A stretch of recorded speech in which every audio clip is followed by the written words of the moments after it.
Hey YouTube, welcome back to another video. Wes here from the Imaginary by Wes MiSENER, and today we have another video for you.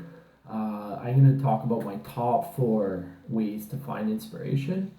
Um, this is pretty important, if you're gonna, want to really develop some creative ideas of yours and really you really have to get in touch with yourself when you want to make something very creative and very unique. So I'm going to tell you like how I first start when I start having ideas and stuff is I write it down. So I either have like this kind of notebook, you can see that there. I just buy these at the local dollar store. I mean, nothing fancy, and I have a pen and this available at any time.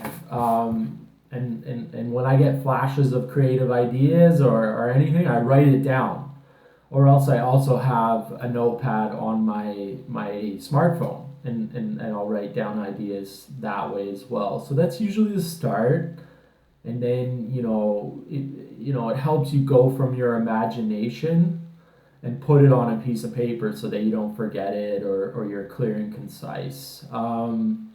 So that would be the first step for me is keywords. Like I'm like when I want to get creative and when I'm thinking about making something, I'm kind of just like I'm starting to find keywords and things that inspire me as far as like ideas and words and concepts, and then so I write it all down and just throw whatever I can onto the piece of paper. And then another really, so after it's on a piece of paper and your imagination is working and stuff, I think it's very important to just sit there with it and have a room by yourself with no distractions, turn your phone off and just look over what you wrote and see how that feels and like how your imagination gets going and how you're feeling inspired about the ideas that you wrote and stuff.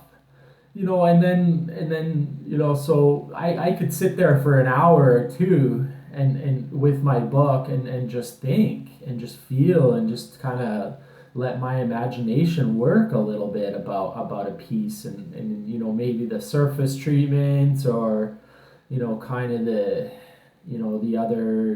other inspirational things, like maybe I want to use a certain zipper or like all like there's all kinds of ideas you can have, but I think having that space, no distractions, you're completely like, connected to, focusing on what you want to create and just allowing your mind to be clear and let things come into your imagination and then keep writing. I mean, if you're sitting there by yourself, you have a room that's completely quiet and still and you're getting other ideas, you can write on the paper or you can just sit there and kind of take it in and see where you're the most inspired, because things are really gonna when you have that space, things are really gonna start to move for you. The next step after that for me, after I start keywording, is I start to kind of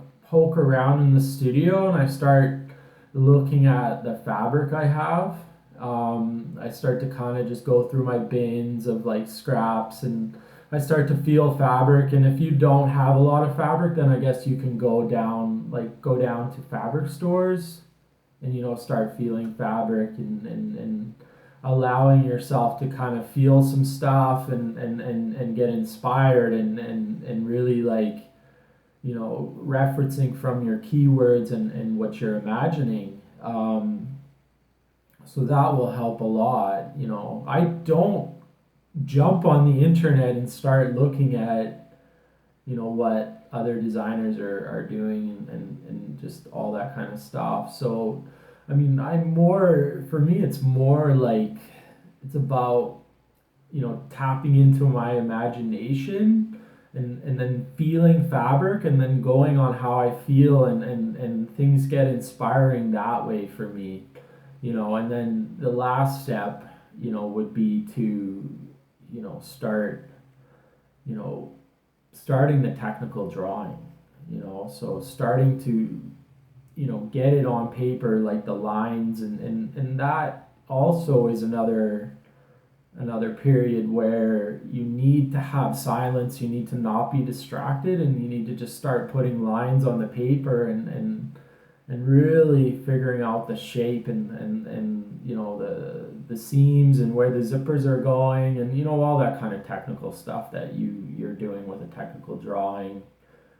So those are my four tips. So first is keywords. Just walking, if I'm in the car, or I'm watching a movie or watching hockey, or just even on the subway or whatever, and I get flashes of something for the collection or the piece that I want to create, I write it down.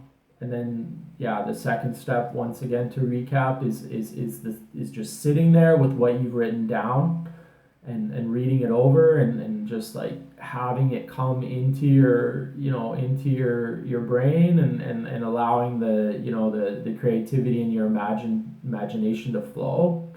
And then third is referencing some textiles, some fabrics, feeling stuff, and really getting a feeling for that.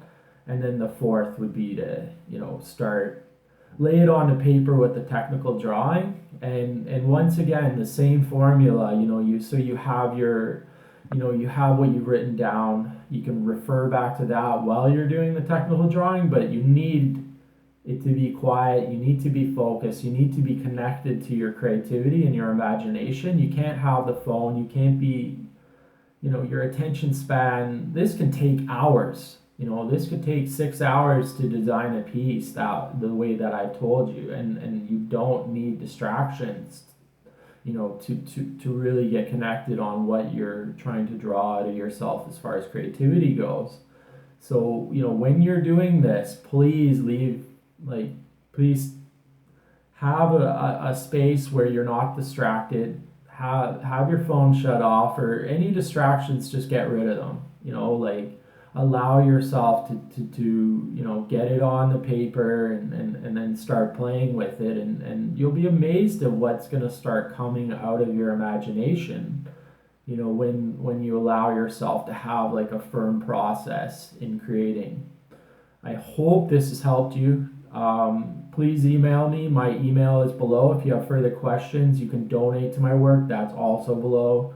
I have an online store. I have Instagram. Everything is below this, in the body of this video, so you can check all that out. I want to thank you for watching. Please subscribe.